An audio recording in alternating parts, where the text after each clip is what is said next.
welcome to yet another episode of the After Movie Diner. And I am sat here again in the Kellogg's Diner on Lorimer Street, near Lorimer rather. It's on Metropolitan and Union in the fair borough of Brooklyn, the neighborhood known as Williamsburg. And yes, there are people here with silly hats. Yes, there are indeed, as is the wont of the Williamsburg. Williamsburgite. Yes.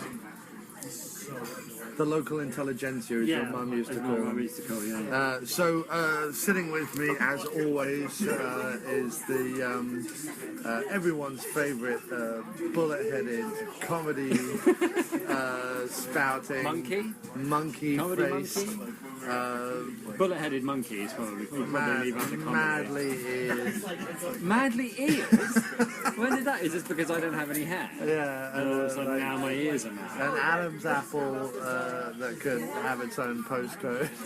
I don't know. I'm just being insulted. No, that's fine. Yeah, you're just looking at me and describing my physical features in the most insulting way. In the most insulting way? No. Sat with me, as always. His friend, an ugly pillar. Friend, and ugly shaved-head monkey comic. Yeah. James Wallace. Thank you. Jim Wallace. Jimsy. Thank you Jim. for having me. Jim. Flim Flammery. And what's brisket again? It's kind of like, what is brisket? Well, it's like chunk of barbecue meat kind of stuff. Just like chunky meat. Why don't you tell the listening several what we just watched? We just watched Lucio Fulci or Fulci? Fulci. Lucio Fulci. Fulci. You keep saying it, the more you say it, the more it sounds like an unpleasant sexual act. Lucio, I've been Fulci. Fulci's The Black Cat. The Black Cat. The Black Cat. Liberally and loosely based on Edgar Allan Poe's story. I don't remember the story. I have read it, but I don't remember the story well enough to know exactly. I'm pretty sure he didn't set it in an English village. I'm pretty sure photography didn't play a role. Right. I don't know about that just because in both adaptations, or certainly cinematic adaptations that I know of, which is this one and the Romero Argento Two Evil Eyes, both feature a photographer. Oh. Maybe the original had like a speed painter. Was Poe like completely and utterly before the era? I don't know. I'm assuming maybe. Like, what are we talking? 1800s, right? Right. I guess so. Then. Wouldn't they have to stand very still? I don't know. Thank you very much. Oh, I see what you mean. Maybe they're like I don't know. I haven't read the story. I don't read. Like one of those crime speed painters. I don't read. I just watch movies. Yeah. I assume that when Edgar Allan Poe wrote it, he wrote it about an American tourist visiting a quaint little English village to photograph some tombs or some such. And I assume that's what he wrote, and I assume everything in the movie was completely accurate to the story. It was. Yeah. Yes, it was. Including mad old people in houses with slick back hair and faces like slapped condemned veal, wandering around in corduroy jackets. I'm kind of slithering at a cat. I presume that's what it was all about. Yeah, well, probably. I'm assuming a lot, but then I'm not particularly bright, as you know. No, that is very true. It's like it's too true. It's too. It's uncomfortably true. It's uncomfortably I find myself feeling uncomfortable with how true it is that you're an idiot. That I'm not particularly bright. Yeah. What are you thinking of food-wise? Well, I'm thinking of the brisket taco.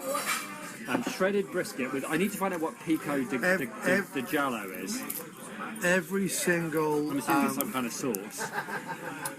Every single American just bristled, as you said, brisket taco in the most English way possible. What? Brisket taco? What am I supposed to say? I think they say taco. Brisket taco. All right. Brisket taco. I think that's what I'm gonna have. But I'm gonna find out what pico de giallo is. Is what I'm thinking. Pico de gallo. Oh, is that what that is? What is it? Yeah. Do you know what it Kind is? of like, what is it? Honestly, Kind he's of only like- lived in Brooklyn a little while, and he already knows what it is. You know what it was before? Yeah, whatever. It's kind of they like- probably put the cover of the hats in it or something. Is it hat treatment? Is it? Is that what it Hat is? treatment. Okay. When I lived up in Washington Heights, they had it on stuff. When did you live in Washington Heights? I lived there for a month at Nick's place, and there was there's a yeah, taco okay. place across the road, and they had it. All right. So what is it? Tell me what it is. It's a combination of tomatoes, onions, and other such things. Sort of like a salsa without I salt. might still give it a go, because I do like the sound of it. I'm going to give it a go. Sod it. I'm going to give it a go. What the hell? We only live once. So, do you want to talk about the Black Cat? Sure. Should we talk about the plot, such as it is? Well, Or should we start off with, should people want to... Well, do you want to talk about the background of why we're watching it? sure. It's another Arrow Blu-ray release sent to me by the wonderful folks at MVD and Arrow Film USA. Thank you very much. Thank you very much. Clint Weiler, who is the name of the Clint. guy who mails me stuff. Yeah. And it's one of their recent-ish releases, come out in the last few months, probably readily available online, I would imagine. Probably. I don't know if it's their first Fulci release. I know that Anchor Bay, for example, has released other Fulci in other territories, and there's even like a box set of all the Fulcis you can pick up. So I don't know how this one broke the bonds of rights and found its way with Arrow, but it did, and it's an excellent Blu-ray. It looked very good. It did. Like it was well cleaned up. I am presuming it's uncut. As it didn't seem like there was any major stuff cut out. It seemed to be completely fully uncut. As is, for example, the Blue Underground release of Zombie is also uncut. Did you ask if I'm a first? And that's why we were covering it, because we want to cover some of the Arrow Blu-rays that I've been sent. Yes. And review them for people. And there's a bit of a backlog. You'll find that I've written some reviews. There's a review up online at theaftermoviediner.com that I've done of Sheba Baby and of Pray for Death. I also plan to do a film which we've covered before, I believe, Rage of Honor. I don't know if We at least watched it anyway together, the Shokasugi one that you really liked. I think I covered it on Dr. Action. Right, okay. But Arrow sent a Blu-ray of that, which you can hear me cover on Dr. Action, but also I'll be writing a review of. A couple of others that will be coming up soon. Society, which I've seen before, so I'm going to probably just write a review of that one. But all's good. It's all good. It's Arrow. It's wonderful. I would definitely suggest people pick it up if they are a fan of Fulci or Poe, or just, I thought, and go with me on this, I thought it was what I would call an unconventional slasher, meaning that there isn't no one's killing anyone with a knife, and there's not some guy in a funny outfit, but the movie is very much set up as here are some people, and then for the first 2 or 3 kills at least, it's set up, kill, with the ending then building up to the reveal of what's actually going on and why the cat is doing what it's doing and so on and so forth. Do we ever find out why the cat's doing what it's doing? Yes. He explained it at the end. Oh, okay. We won't spoil it for people because I want people to go out and buy it and watch it, but All right, well, let's get to there the is end. an explanation and we let's can get talk to the about end. it at the end. But basically I felt like it was set up and structured very much like a slasher. I felt it was more like it's a lesson in it's almost impossible to make a cat look scary. That's what I thought it was. There was an awful lot of shots of a cat and people going, "Woo!" But it's a cat, and it's not it's just a cat that walks up to them, and then you get a close up on the yellow eyes. Right. But it is very difficult, really, Unless to it's make an a cat look animated scary. cat. Unless it's an animated cat where you can animate it with all its shoulders hunched and its hair all up on one end. Because when a cat actually gets either territorial or Hey, scared or whatever. good, thanks. I don't know that. But go ahead. Well, okay. I'm going to get the. Fuck, I forgot what it's called. The brisket tacos. And a cup of chamomile tea as well, please. Thank you very much. And I think I'm going to go for the chicken fingers, please. What dipping sauces do you have? It comes with honey mustard. Okay. Would you like ranch or blue? Yeah, could I get the honey mustard but also have a side of ranch with that, please? And they're just regular chicken fingers, they're not spicy hot or anything. No, okay, cool. And could I get the cheesy fries with the gravy, like the disco fries or whatever you call them, with cheese and gravy? That'd be great, thank you. And I think I'm good with water. That's great. Thanks Thank very you. much. Cheers, man.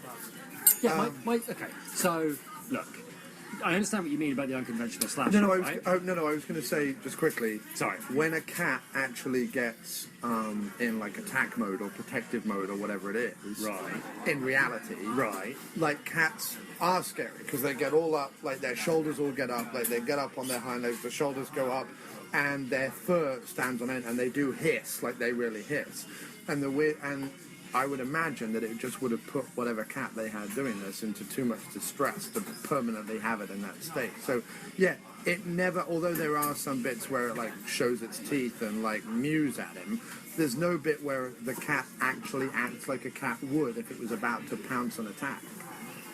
Yeah, but my problem's a bit more fundamental than that. Because that would have actually been I understand scary. that, look, cats can be spooky.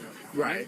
Cats can be like, ooh, you know? They can be harbingers of, doom or fate or death, Right. whatever. Those things are all acceptable because they can look kind of spooky. Right.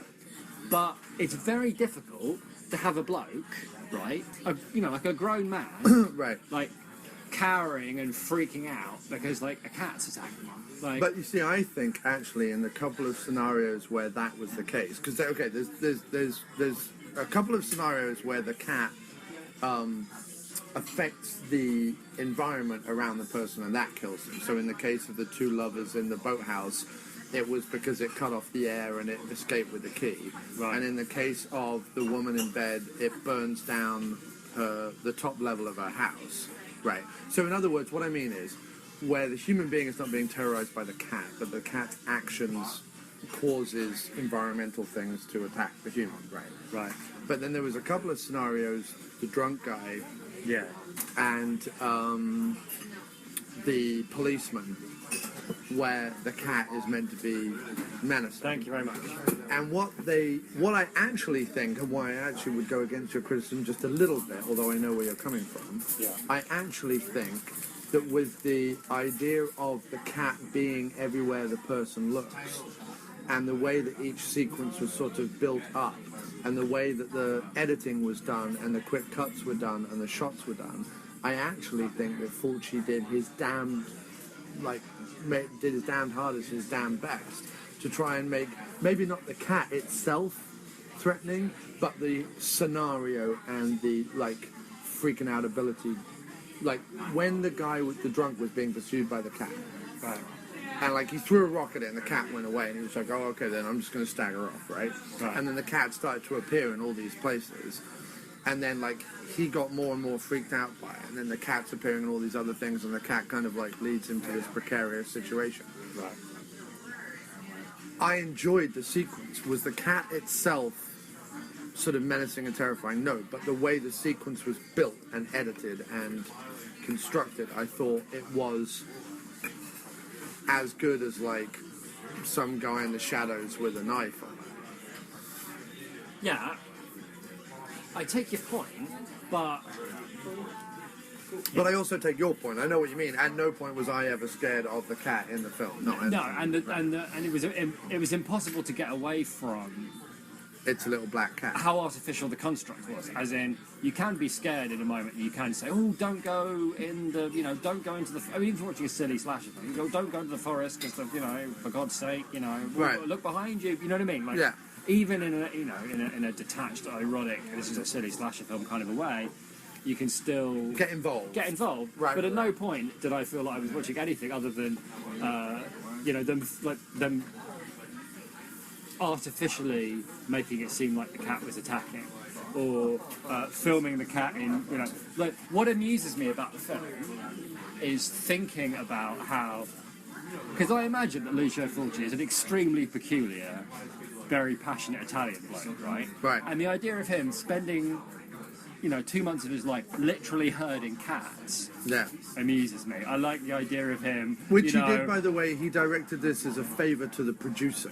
It was not his intention to ever do a Poe adaptation. Oh, He did it as a favour to the producer.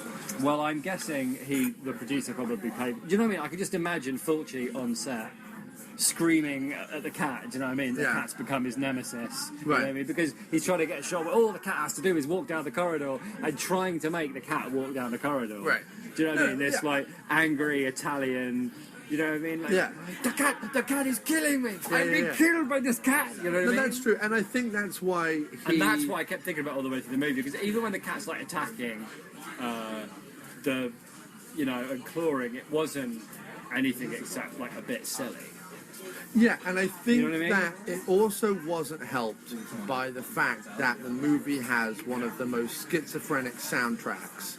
Meaning, like, Yeah. there's very little in the movie where the soundtrack is actually enhancing the horror of the situation. Like, most of the time, the soundtrack is an oboe or a, like, clarinet going...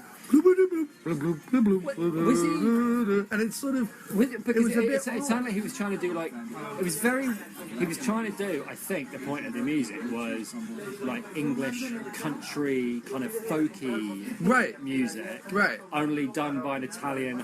It's like an Italian horror music Do you know film what composer's idea of comforting English folk music. Yeah, So and you could weird. look. You could quite honestly say that, like, maybe he was trying to do a Wicker Man thing. You know how, like, the Wicker Man is full of sort of folky pipes and strings and Is this all that. pre or kind of- post Oh, Wicker Man? post, way Really? post. Yeah. This was like 1980, 1981. Really? Yeah. Oh, okay. Whereas Wicker Man is what, 60s, early 70s? 70s, I think. Wicker Man. It's probably a good 7 years, if not almost a decade later. Okay, than all right. Wicker Man. Was this And- but like were there a lot of horror films being made in England, like Living Dead at Manchester Morgue? What's that? Well, Living Dead at Manchester Morgue, yeah, that's a 70s Spanish, Italian, English. But that's like a decade before this one as well. So it's not as if It's not there's, a like, decade. No, it's about 5. It's not as if the audiences in America are screaming, "For God's sake, what we need is cat-based horror films in English villages." No. I don't think that at all. I think that chances are the producer came to him and went, "Listen, I've got a little bit of money and I've got a little bit of like British actors and I've got this little village that's agreed for me to do." Like the producer probably came to him and gone, "I've got this stuff. Right. Will you do this for me?" Or like, don't forget. Okay? I think. No. But I think for the rest let of me, his. let me Sorry. let me just Okay. explain a little. Something Yep. You as should well. explain away. Just in the same way that Lucio Fulci's Zombie was quote-unquote inspired by the films of George A. Romero, and in fact sold in Italy as Zombie 2, as a sequel to George A. Romero. And the fact that, things like Mad Max comes out and then suddenly the Italian schlockmeisters kind of roar into production a whole bunch of post-apocalyptic people in weird clothes driving around a gravel pit kind of movies, of which there are many. I think that you could equally argue that Hammer. all through, not so much Hammer, but the API films of Price and Corman doing the Edgar Allan Poe adaptation. Oh, okay. You could argue as well, like, there are nods in this movie to Hitchcock. In fact, two very obvious nods to Hitchcock. Yeah. One with the bats attacking her, and one with the using the camera to deflect the cat, like he does at the end of Rear Window. And there is, I think, if you're going to say the soundtrack's kind of inspired by anything, let's go with, that kind of Wicker Man, folksy English, Okay. All right, sort of that all makes Celtic sense. pagan thing. So in terms of what they were ripping off, or attempting to, not ripping off, but cash in on, like you say, the Vincent Price, Corman, Poe adaptations, that's about the right time for all that kind of stuff, right? Yeah, again, this is about maybe 5 or 6 years later, but also I don't know the release history of those movies in Italy. It may be that they came out at the end of the 70s in Italy and didn't come out a Right. decade before like they Yeah, did because here. isn't it Mask of the Red Death? That's like 60s, isn't it? Yeah. So I don't know. And I'm not saying that. I'm just saying, like, No, it makes there's sense. enough in this It makes movie sense. that seems to be madly borrowed from a bunch of other places. Right. I don't think it's a big leap that the producer went, you know, what have we not plundered yet in terms of American and or just English Gothic horror or horror in general? Well, we haven't done this. How can we make this gruesome and Fulci-esque? And I think that's why I equate it to a slasher, in the same way that Fulci's zombie movies and Fulci's slasher movies and Fulci's horror movies in general are known as gore fests and exploitation and extreme and violent and all the rest of it. This didn't have much of that to it, though. It wasn't terribly extreme. but there, I mean, the sequence where she's set on fire, I presume, is the one. Well, where that was a pretty people good are sequence, talking but again, about, okay, so one of my big problems with it is we that, still haven't explained really what's going on. But well, yeah, but I mean, look, until the end, all you really know is that there's a black cat going around a small English village killing people. That's it. That's all there's a medium and or psychic and or weirdo living in a mansion who communes with the dead. He's trying to commune with the dead. And has some connection with the cat. Yeah, but what it is, we don't know. But as far as the plot goes, it's a black cat in a small English village running around killing people. And one of my problems with it is that the cat is clearly capable of controlling people's minds, right? And it can make them crash cars. No, it didn't. And it can make them wander into traffic. It didn't make. It didn't. What it did is it can hypnotise them. Right. To the point where they then let go of the steering wheel, and that crashed the car. And then he was. Lovely. He Wow, was. look at the sound of that. Lovely. That's Smashing. amazing. Look at Thank that. you very much. Magic. Great. Thanks, This is man. great. Thank you. Wow, this is terrific. I'm going to eat this with a knife and fork. I think that in the case of the policeman, I believe that not only did he sort of scratch up his face, therefore his face was full of blood, but also I think he hypnotized him to the point where he was kind of just paralyzed or dazed in the middle of the road. Okay. I think that's what happened. Okay, fair enough. That's how I suppose my problem is that most of the death scenes were not terrifically imaginative, and definitely not very well. That cheese fries, this is a great diner. Yeah. Not terribly realistic, and not very scary. So I wasn't really sure, like the young couple that get suffocated by they get locked in a room, and a pipe gets torn off an air conditioning unit, and so they are poisoned to death and their skin decays. I'm not sure that's a thing.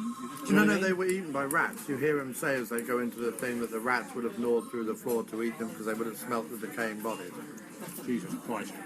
I can't believe you had to say that on my first bite of my delicious taco. Sorry, dude. But you see what I mean? Like, that wasn't realistic. Right. And the idea, and I feel like that... The foaming from the mouth, yeah, you're right. I don't know where that comes But from. it was all I did, they were poisoned because of this air conditioning unit had been broken. And I just think, given that you're already talking about that the cat is, as we say, not especially threatening, the fact that it's bumping people off in not terrifically believable ways only undermines your case. If it was doing things that conceivably the cat that had the paranoid could actually kill you, Right. that might be a bit scary. But how is a cat that can... How is it... Because it breaks into someone's house and then it pushes like an electric lamp over. No, and it's then, not. It's a gas lamp or oil lamp or whatever. It's what it's meant to be. I mean, that's why it bursts into flames. Oh, right, okay. But the drunk guy is like, oh, I'm running away from a cat. All right, fine, you're running away from a cat. I know what I'll do to run away from this cat. I'll take I'll walk across a floor full of spikes on a tiny plank to get from one side of a barn to another to get away from a cat. No, but it's that... I don't care how drunk he is. You're forgetting, dude, that in that sequence, everywhere he turned and everywhere he tried to go, he saw the cat. Like, the cat seemed to be in multiple places at once. Okay, right. But even so, nothing would induce me, well pissed, to walk across a very narrow bit of wood. I think no. See, I think you're being. I think slightly you're being unfair. I understand where you're coming from, but I think you're being slightly unfair. No, but I'm saying while I'm watching it, that's how I'm feeling. I'm feeling like I don't believe this, and I'm not saying. No, Jesus, it's a film about a homicidal cat, which is never completely explained. So. It was, but look, all right, well, you must have zoned out at that point. It wasn't. Okay, fair enough. We'll get to the explanation. But even so, it's a film about a murderous cat in a village. That's fine. It doesn't have to be like the greatest thing ever. But I just felt like there's scope to do fun things with a cat that can hypnotise people, with a malevolent cat that wants to kill people. And I didn't really understand, like, there was no real logic to it. It wasn't just causing mayhem for the sake of it, but it also wasn't like bumping people off that were a threat to it either. It was just No, but dude, okay, this is because you all missed the bit at the end. Fine, all right, yeah, explain it to me. Yeah, thank you. Basically, the old dude, right? The medium, the guy who communes with dead people. Right. The town loon, basically. Right. The town has like turned themselves all against him. Like the whole town is against him. They talk about him in like hushed, crazy tones, right? And they're fearful of him. And he explains that he's like hidden out, because at one point they say, "Oh, why do you do that like in secret or whatever?" Right. And he's like, "Oh, because people talk about me or people like despise me or whatever it is." Okay. And then at the end, he talks about how living with this cat for as long as he's lived with the cat. Right. It wasn't that he was like psychically communing and or controlling the cat, but it was more that the cat, which is a malevolent soul, like the cat is possessed of a malevolent soul, but the cat has lived with his burning hatred and frustration and resentment for being like ostracized by this community. That the cat is going out and enacting the revenge that he does not have the will or capacity to do so. Because the cat has lived with his like seething resentment this whole Hang time. on. So who's the bloke in the car at the beginning? The first bloke the cat bumps off. Who's that? Just a guy in the town. They're all just people in the town. Oh, I see. So the cat's just going out killing people. But it's based on his like,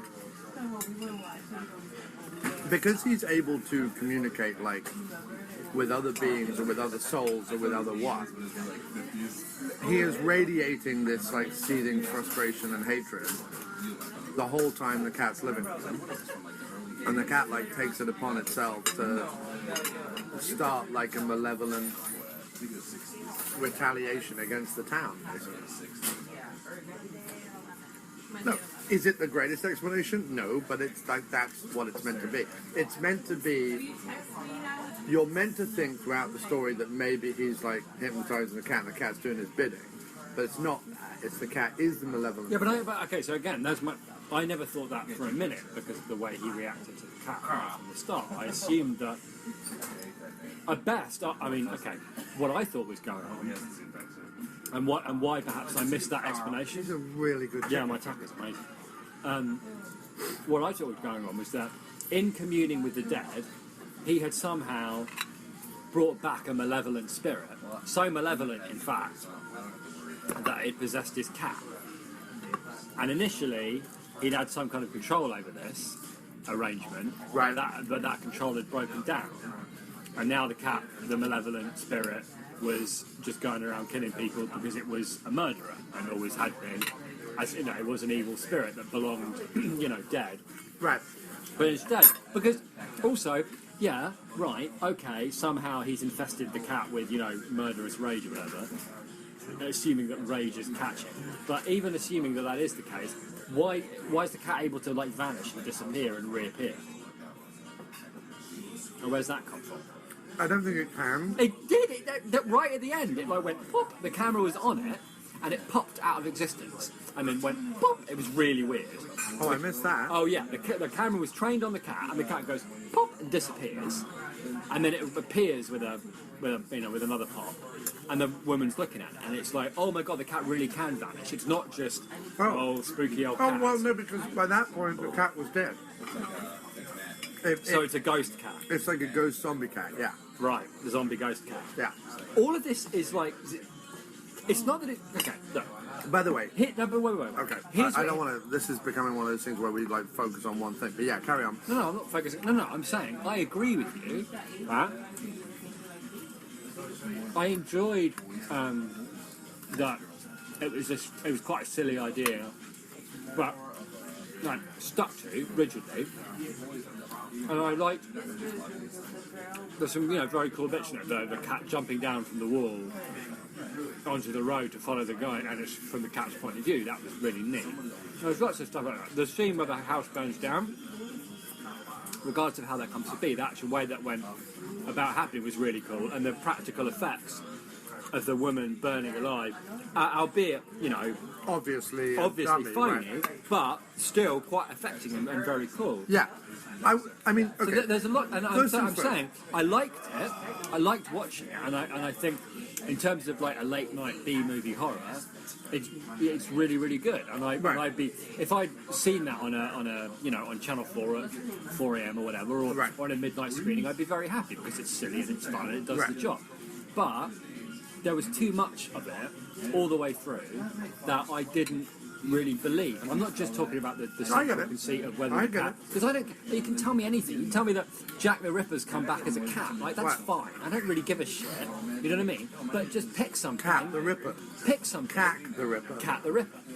Pick something. But then, and in picking something, like then you can have fun with that. Do you know what I mean? But because they didn't pick anything until the end, and it was like, oh, he's lived with an angry old man for so long he's gone out killing people. Right? Even if that was the case, then you could have you could have reverse engineered it, as it were, and had the old man being like yelled at by people, and then have the cat go out and kill that person, and then that thing you're talking about is like, well, is the cat being controlled by him or is it not? Well, that's alive then. No, I get it. Like, I get it. And that would have been kind of cool, but there was no like. It just went around killing random people for no particular reason. But also, I mean, and I think what you're saying about Fulci doing a phone to the producer, like that's my problem with the film. I don't know how engaged he was in it as like an entire project. Right. I think bits of it interested him, but not all the way through. Okay, so I think Fulci is a bit of a like hack schlockmeister, but he has the benefit of a few like decent ideas that are genuinely his, like all the eye work and all the eye play. Like He's really crazy about the eye. He's known for but isn't that ripping off Sergio Leone then? I mean, maybe, sure, you could probably make that leap, but he Hammer also films, Hammer always with the strip of light across people's eyes in the early right, Hammer films. but and that's also like a technique that's used throughout Gothic horror films, but he's almost obscenely perverse about the eyes. Yeah. Like, especially the old man's eyes, which were yellow and rotten and awful and scary. I'm pretty sure he deliberately poured yellow liquid into that guy's eyes to make them look more yellow, because in some of the close-ups there was clearly yellow liquid leaking from his eye. Yeah. And Fulci went, it is great, it looks like a tears, it looks like the tears of a sick man, sick tears, diseased tears. But actually, it's some poor old man actor hard up for a paycheck, having some mad Italian director squirt God knows what into his eyes, in the name of, you must look more yellow, you must look more sick. But it was... But whatever you can say about Fulci and whether his ideas are ripped off or whether they're just whatever, he executes them exceptionally well, right? The cinematography and the lighting and the like trying to fill everything with sort of smoke and mood and atmosphere and whatever was really engaging. Now, the pacing isn't engaging. The pacing was very slow.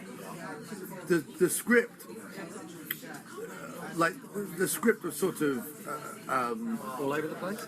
no, it was episodic, meaning like you would get some scenes where there would be like a lot of talking, and you would be like, oh, I'm enjoying this a little bit, and then there would be like hours where there was nothing. But this benefits from two things. It benefits from, excellent cinematography and a bunch of like bonkers, perverse ideas about eyes, which he just films everybody's eyes. Like, he could film the entire sequence just on her eyes, crazy old eyebrow eyes, and the cat's eyes. Yeah. And the fact that you had, like, some actors with some genuinely, like, interesting and bonkers faces. Like the lead guy, who's like plays the crazy old man, Patrick McKee, not to be mistaken for Patrick McNee, as we did. He was in Sir Henry at Rawlinson End. He's in Hawk the Slayer. Like, he's in a bunch of those. We need obscenely we need some bushy eyebrows, we need a tombstone-faced, slap-condemned, veal-faced, bushy eyebrowed, mad Englishman to come around and look like he's, harbinging your doom. Harbinging your doom, and his chin's about to fall off into his porridge. And he's Patrick's your man. Yeah. Now, very interestingly, the part was offered to both Peter Cushing, right, who turned it down apparently because Fulci had, even by early 80s standards, reputation of doing horrific gore, and Cushing didn't really want to be a part of that, even though arguably Cushing's been a part of, like, not horrific gore, but like some pretty like sleazy material in his time, but was also offered to Donald Pleasance. Now, as awesome as Patrick McKee is, or no, actually, let's go back a bit. As awesome as Peter Cushing and Donald Pleasance are, and they are by far, if you're talking about like gothic British actors, like they're my boys. Right. I actually think like Patrick McKee like made the role his own. Like, I can't quite. I can maybe see Pleasance in the role. I can't see Cushing in the role. I know what they're going for with Cushing. It's like the lone old guy who's living in the thing. I would say that had it been Cushing, I think Fulci would have been more interested in the old man and what's going on with the old man and what the old man's connection to the cat is. As it is, I think what happened is what Fulci's interested in is, as you say, the set pieces and how to make them work and how to make them fly. And I think he probably was. I'd be amazed if he wasn't driven around the twist by that cat. Like, you have to be, right? The cat's in nearly every frame of the movie. And trying to get a cat to do anything is impossible. The bit where the cat's opening the door, you can blatantly see it's eating something. Right. Like they've like, spread some tuna on the door handle. And there's actually a famous goof in this where at the very end, during the sequence where it's tormenting Jill in the catacombs of that house. Right. That you actually see like a handler's You pointed hands that out, either side of its back hind leg. Yeah, so I think that's, and I think had Cushing been involved, he might have been a bit less concerned with the cat, a bit more concerned with Cushing. But if you're leading guys, like, whatever Fulci is, like, he knows, what side his bread is buttered. You know what I mean? Right. And if you've got Cushing, then you're going to make sure that Cushing's going to get plenty of screen time. But Patrick McGee was like... It was very good, don't get me wrong, but it became a different movie. But he's also sort of obscene. Like, there was one bit where he was hypnotising Jill, who's the American photographer who just happens to be there, like, photographing... Well, that was a weird... What is she doing in that movie? And gets embroiled, mimsy hairpiece. Her name is Mimsy. Right. Right, the actress's name is Mimsy, and I've never seen anybody more accurately named. Right. She was an exact cross between young and middle-aged. Like, I couldn't tell which one she was. She had a ridiculous bowl haircut. They might have gone, get me someone who isn't Mia Farrow, but is maybe Mia Farrow. You know what I mean? Like, it was that kind of... Well, ultimately, she's unbelievably unremarkable looking. She's an unbelievably unremarkable actress. And I thought, well, maybe she's American, though. That's what they've got, because they need an American face. She was meant to be American. She was meant to be American. Yeah. Her accent was all over the place. But she's not American. She's clearly Italian. So what the hell is she doing in the movie? So was the So was the local town copper with the mustache and the hair was so very obviously Italian as well. Really? I thought he was English. No, Was no, he no, Italian? no, no. He was clearly Italian from the look.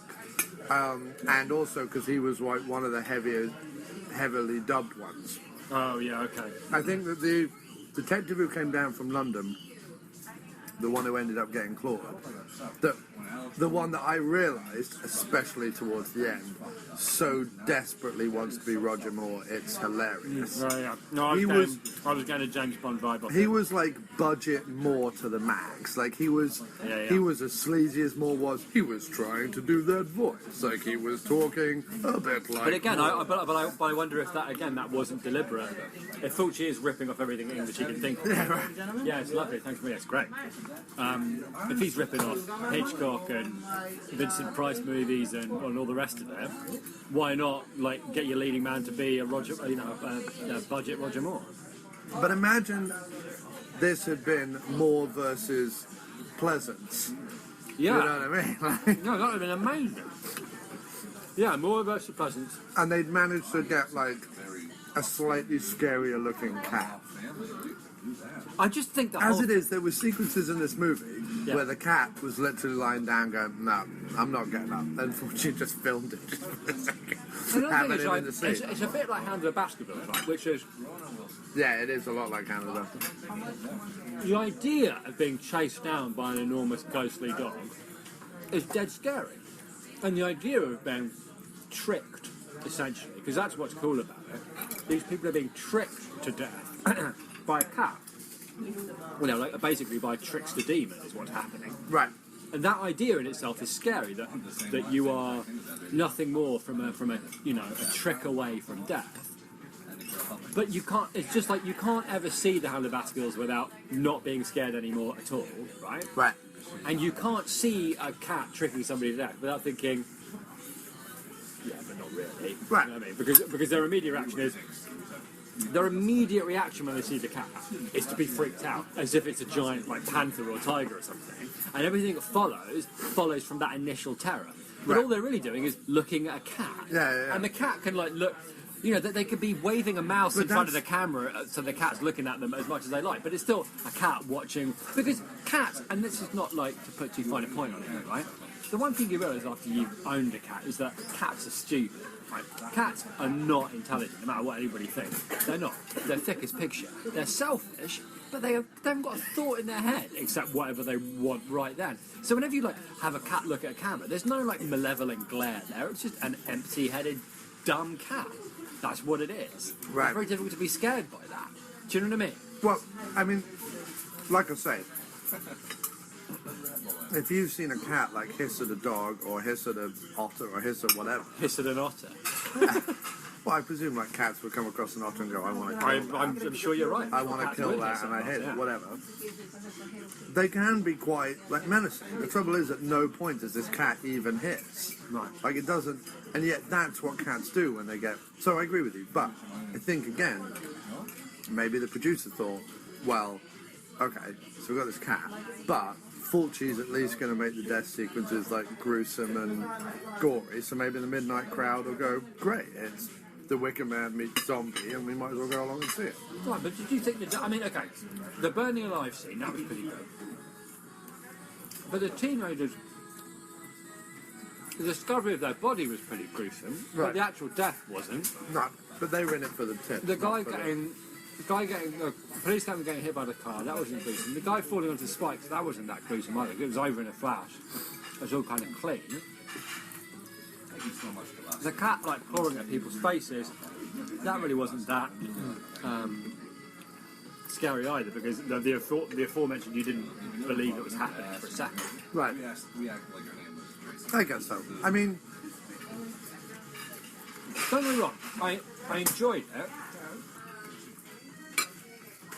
for what it was, and if I'm sure for all the, alright, by the way, this song that's playing on the radio, every time I've ever been to France or Spain, this is playing at a taverna every single time. what's the song? I don't know what it is. It's just like a little accordion thing that's got this like But every time I go Very to difficult, like but I'm gonna have to lead the rest of my taco, even though it's every time I go to like a European like little tavern for dinner, this seems to be playing on the radio for like the last 20 years. I don't know why.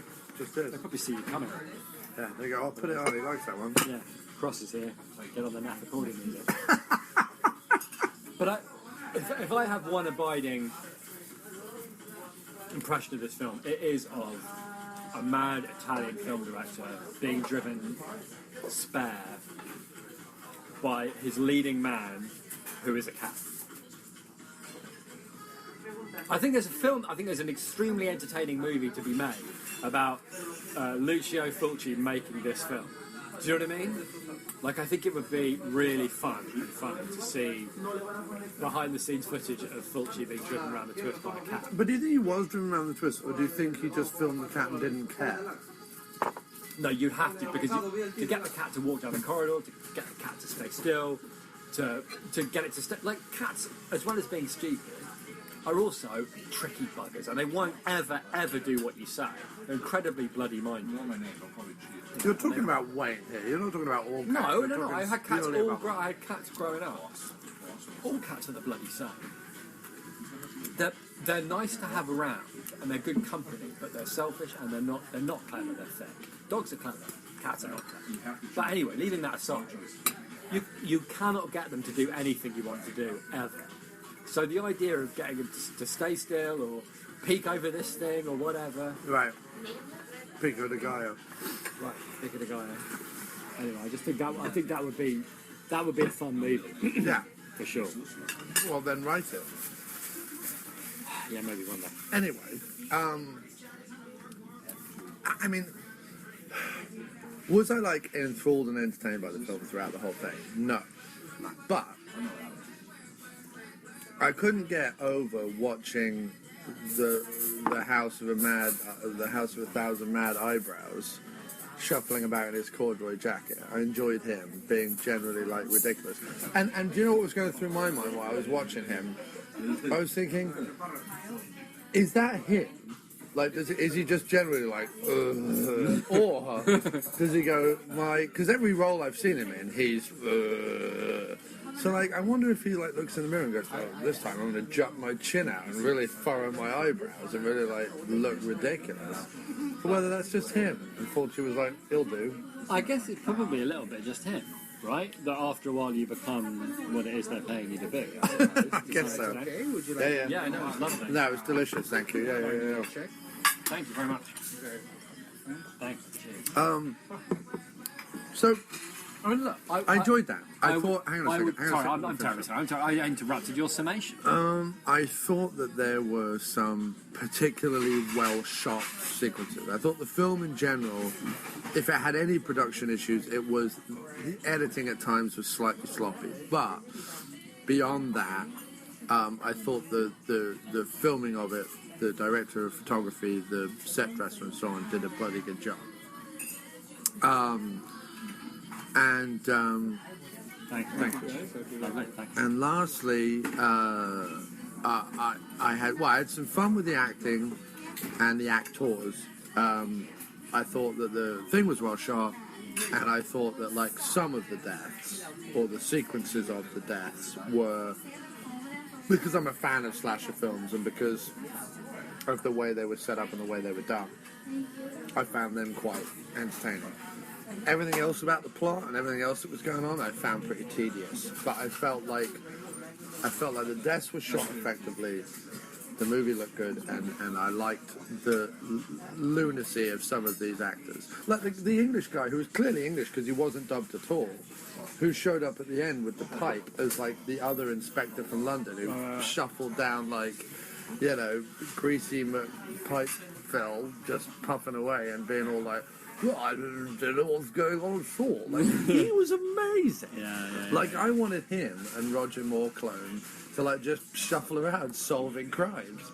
Well, I don't know what's going on here. Yeah, he had a sort of Watson-esque. And him showing up going, Roger Moore well, Watson. I believe maybe we should check out the local photographer. She might know. You know, there was like a lot of that I was quite enjoying.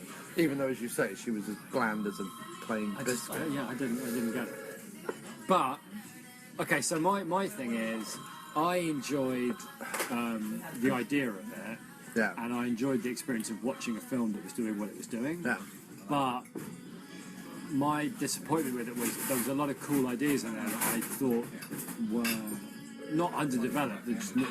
They weren't developed Right. into something. He didn't turn those ideas into something scary. Right. And things like, I like the idea that he's putting a microphone on gravestones. And look, again, this is hardly explored in the movie at all. But I mean, it's a cool idea. There's an old man, crazy old man, and he's putting. Here's the thing, right? He's putting microphones on gravestones. Yeah. And he's recording the voices of the dead, right? That's Right. happening in the movie. Yeah. And like the possibilities of that are endless, Yeah. right? You've got ghosts who want revenge, ghosts who, Right. were murdered in But the horrible story is ways. called The Black Cat, No, but I'm just saying. But then, which they slavishly stuck to. the cat could have been like one of these spirits, or the cat could have been like some kind of Vessel. Conduit. angel of vengeance. You know what I Sure. mean? Acting for. I'm just saying he's No, I sitting get it. there in his living room with these huge, expensive tape recorders, listening to actual tape recordings of dead people. Yeah. And it's like background. It might as well be like jazz music in the background. Yeah. Do you know what I mean? Yeah. It's like Fulci's idea of jazz music, which is like unbelievably loud screaming. Right. But that's what it is. It's background music. And Yeah. thinking. Like that, the whole film begins with her finding a microphone, and then he's by the graveyard looking at the microphone, and people are going, "Oh, I saw him put the microphone." You go, well, but that didn't lead anywhere. No, I think that was purely I know, so to that. alienate the old man from the village and No, not only that, but I think it was the microphone thing was purely a device to get them to meet. I know. That's exactly my point. Right, The they whole could have thing done is more full of. with it. Yeah, It's such a great idea. That's a great idea. The idea of having the old man and the cat having a do they don't they connection. Like, is the cat part of the old man? Right. Is it his servant? Like, what's going on there? And that's not really developed or answered or talked about in any real way. Like, you don't ever feel like that the guy's getting enjoyment out of what the cat's doing. But It was also interesting because we're so used to seeing whether it's the Price Corman Poe adaptations or whether it's Hammer doing stuff that Gothic horror, or indeed like horror written of that era, sort of the Victorian and pre-Victorian eras, that it's always in set in that time. It's always set in the past. It's always a costume drama with horror. You know what I mean? It's very interesting the way that he tried to blend here's a guy in a ridiculous turtleneck and a leather jacket. yes, but straight just in down half. the That'd be neck. great, thanks. Here's a guy in a ridiculous turtleneck and a wax jacket walking around being a bit sleazoid, and someone else driving like a MGB midget and all this like 70s stuff. But then also try and like mix in there was a graveyard shot which was like pure Gothic horror, like with a low hanging mist and lots of like Angel of Death gravestones and all the rest of it. I think, And so it was interesting to see like a contemporary take on that. well, I think you're right. I think he went in there and decided, if I'm going to make a film in England, I'm just going to crib from absolutely everywhere and see what we come Right. up with. And his, what he's tying it to is this cat wandering around murdering people. But also I think that, like, even if you're just going to do that, even if you're not going to develop the ideas that I'm talking about, although I'm not saying, in order for a film to be good, it's got to develop its ideas. I'm saying in order to make like the death scenes more effective and the Right. scares more effective, Yeah. like, you need to tie them to something, to some idea of. Thank you. Some of these are the ones you're saying. Thanks. Lovely, thanks very much. I think that's mine, dude. This one's yours. How do you know that? Because that's James Wallace. All right. Some of his names. Yeah, there are names on our cards. So It's not that that I need things to be pure or narrative. I don't mind things that are silly and make no sense. That's fine.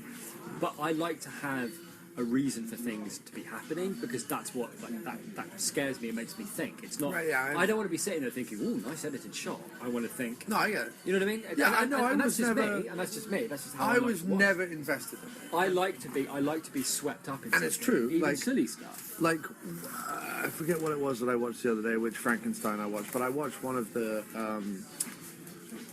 Cushing Frankensteins, and even though it like clearly wasn't. Oh, I think it was Frankenstein Created Woman. I think that's what it was. I haven't seen that one. Don't tell me too much. No, I'm not going to tell you too much, but like, clearly wasn't like one of the greatest ones. Wasn't the worst one, but it wasn't one of the greatest ones. And there is something compelling about the way those things are done that just didn't exist here. So, like...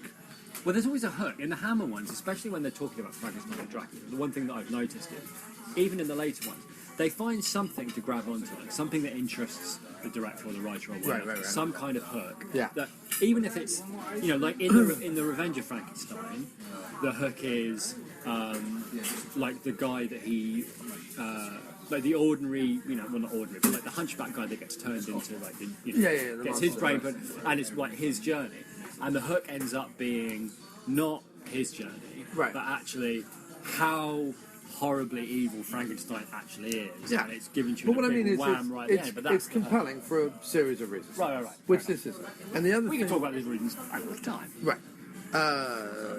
This isn't, and you're completely right. But this is my example. Okay. Do you remember the London copper turns up on a motorbike, right? He turns up on a motorbike, and the little the mustachioed Italian English blonde-haired ginger moustache Claude Yeah. was like, what are you doing racing around the countryside? And he was all like, I'll do what I want, thank you very much. By the way, I'm also from Scotland Yard. You know what I mean, right? Yeah. That whole sequence, had it been in an American movie, which, let's be fair, like Fulci's career, more or less, and it's not true for every movie, but it's true for like a certain period of his career. Because like, let's take what American does and like try and approximate it, but with other things, and with a slightly different artistic sensibility and European sensibility and blah blah blah. But let's also try and have like no cats. Right. But let's also have like the fast talking cop and like the whatever it is, right? And yet, everything that you would have in an American movie that would, like, it would be, Will Smith on a motorbike would show up and be like, ba-da-ba-da-ba, quick one-liner, ba-da-da-da, and it would be, like, dynamic, and you'd be like, oh, okay, we're off to the races with this one. This was just a guy who, like, lazily took off his helmet and went, blah. Can I just say as well? So what I'm saying is, like, they know what they're imitating. Yeah. But they just don't do it particularly well. No, but because I was just going to say performance or scripting. Yeah, right after that, the motorbike thing you're talking about, there's a gag right to the end of that scene where the policeman goes, and who shall I send the fine to? Like your speeding fine. Yeah. And they're supposed to be like, no, only joking. Oh no, I'm actually not joking. I'm writing it down. I can't believe that was the best take of that joke. Like, I can't believe Fulci went there, yep, that's the one. Like, it wasn't... Yeah, I see what they were trying to do, but it was so badly... It was like they'd literally just been handed the script and gone, all right, we'll run through it once, yeah, Lucio? And they run through it just to get the words out. Yeah. And then he went, cut, and now on, because the cat is driving me crazy. I think...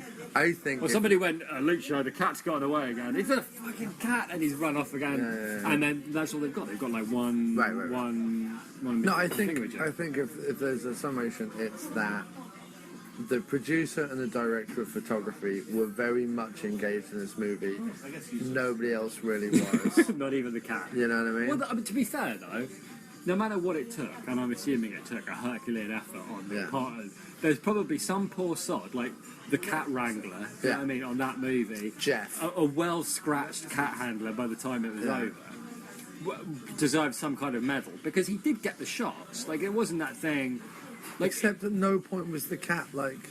No, but you're right. Unless you're really going to, like, I don't know, like, prod fire it BB gun bullets right. up its arse every time you want it to, like, make it, like, crazy noise. Right. Which I wouldn't put past Fulci, like, floating as an idea at some point in the cat wrangling meetings, you know what I mean? But... he did get, like, there was, it walked down a corridor, it stayed on the wall, it did go where it was supposed to go. So somewhere, normally somewhere way down that list, oboe music. But if we got look, even on the credits further down the list, Cat Wrangler is on there somewhere, and he for sure deserves credit. Deserves credit, definitely, yeah. But even, like, along with the mad oboe music, there were even points where the cat showed up that for no reason on the soundtrack. There was, like, a badoing. Like, and I was like, what are you doing? Like, I'm meant to be scared. And, like, the cat shows up and goes, badoing. And you're like, what the hell is this, Mr. It was like Trumpton or something. Yeah, it was. Because that was another thing about the cat, was that you didn't know how you're supposed to feel. So, okay. So But I enjoyed that the was experience of it. The I'm Black glad. Cat by I'm Lucio glad I've Fulci. seen. Probably his laziest movie. I'm glad I've seen a movie where there is genuine point of view from a killer cat shots. Right. Do you know what I mean? Like there's killer cat POV, and there can't be that many movies where that is a thing. Right. And there was, there was lots of things in it. But Yeah, to like, for sure. if you look at something like Zombie, if you look at something like The Beyond, or if you look at some of his other movies where he's clearly more invested in it because he's like written it and he's, you know. Well, he wrote this. He wrote it with another Italian. Yeah. But like what I'm saying is, when you see he's invested in it, he can do some genuinely creepy, weird, and wonderful work. House by the Cemetery. I mean, I've covered a lot on. I did a trilogy of Fulci movies on the Diner previously with Philip O'Neill. So if you want to hear about like more atmospheric, eerie, weird Fulci, listen to that episode because actually we cover some stuff. This feels a bit more like he's a bit of a writer-director for hire, friend of the producer. Just thought, all right, I'll knock it off in a weekend. Yeah. Listen, I enjoyed it, and as I say, if I saw it, late at night on telly, or if it was, a midnight shining down the village, I would go and see it, and I would come out of there going, for what I needed it to be, it did the job. Right. But in terms of it being, as good as it could have been, without an awful lot of effort. Right. In fact, it wasn't. I don't think it was even a question. Partly it was a question of effort. Partly it was a question of, like you say, engagement. Yeah. And if he's not super engaged with what he's doing, then you're never going to. It's never going to be that good. Like, Right. It's never going to be great. Well, thank you ever so much for discussing Arrow USA release of The Black Cat by Lucio Fulci. You're very welcome. Here Hey, on the but you Diner. should put the. I would like to. Sorry, I was going to say you should put the link for your Fulci episode. I will do. With this Amongst one. the folds of this one. Yeah. But I would like to urge everyone, if they haven't realized, that we have some awesome contributors now to aftermoviediner.com. Yes, that's true. So please, while I do my very best on social media, on Twitter, Tumblr, Facebook, even LinkedIn, to promote and post these articles, I would urge everyone to bookmark aftermoviediner.com and just check up. There isn't a day goes by where I don't put something up. Yeah. Podcasts, videos, bloggers, reviewers, all sorts of great stuff. We did a great list recently of women in genre movies, which got some great. Grant Knock wrote some great stuff about You got James retweeted Bond. by. I got right? retweeted by Coscarelli. Don Coscarelli because I put up some photographs from the Phantasm remastered screening. You in fact were Don Coscarelli's South by- preferred. I was, yes. Host of that event. Of those photos, which was awesome. So yeah, we've been pushing a lot of that stuff, and you can find us all over the place. So I would ask two things: first of all, bookmark it and check up on a regular basis and enjoy it. Secondly, comment, like, share, promote. Like if you read an article and you like it. It's really easy. At the bottom of the article, there's click and share it on Facebook, click and share it on Twitter. There's a place to write comments. There's a place to share it on Google+. There's a place, like, it's really easy. You don't have to, like, leave or do anything fancy or know how to copy and paste anything. Just click the button, hit enter, and share it. Please, that would be amazing. If you want to do more than that for the diner, and I would hope you would, go to patreon.com/aftermoviediner and sponsor the podcast. Or you can go to miskplumbingfixtures.bandcamp.com and buy any of my albums or single tracks or whatever.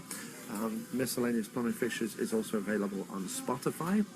And lastly, Jem and I would like to urge you to write to us at aftermoviediner@gmail.com or leave us a voicemail over at speakpipe.com. We will answer. /aftermoviediner. If anybody writes and asks us questions, we will answer them, right?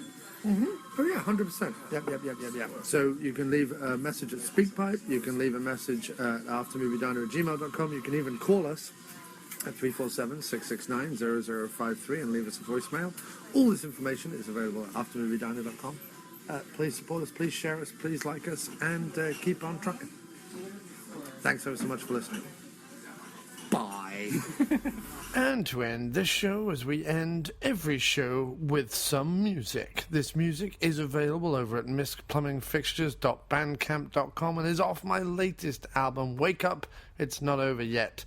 It's called The Ballad of Wayne LeGraw, apparently. And it was recorded with the wonderful Jay Mayo, who you can hear at Hold the Mayo podcast. And I was recently a guest on that. So go over to Hold the Mayo podcast and listen to me on there. Meanwhile, listen to Jay and me play this song.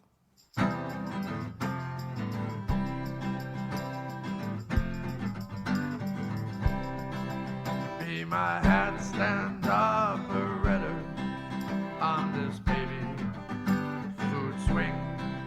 I got a face full of pancetta and an old wooden ring. You climb up a crooked drain pipe to shake your fists at the dimming stars.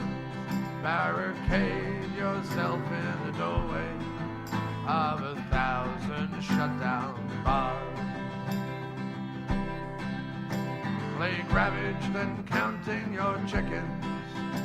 It's your round, after all. Be a cage-raised hater of trumpets. Get down before you fall.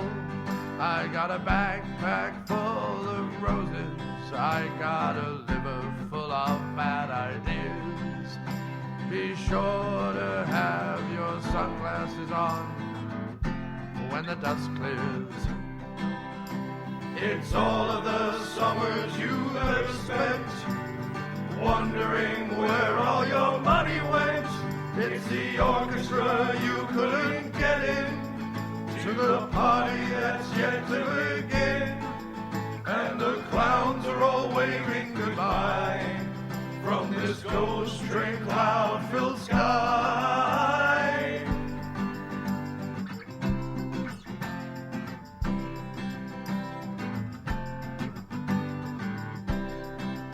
I got a dishwasher-colored Corvette.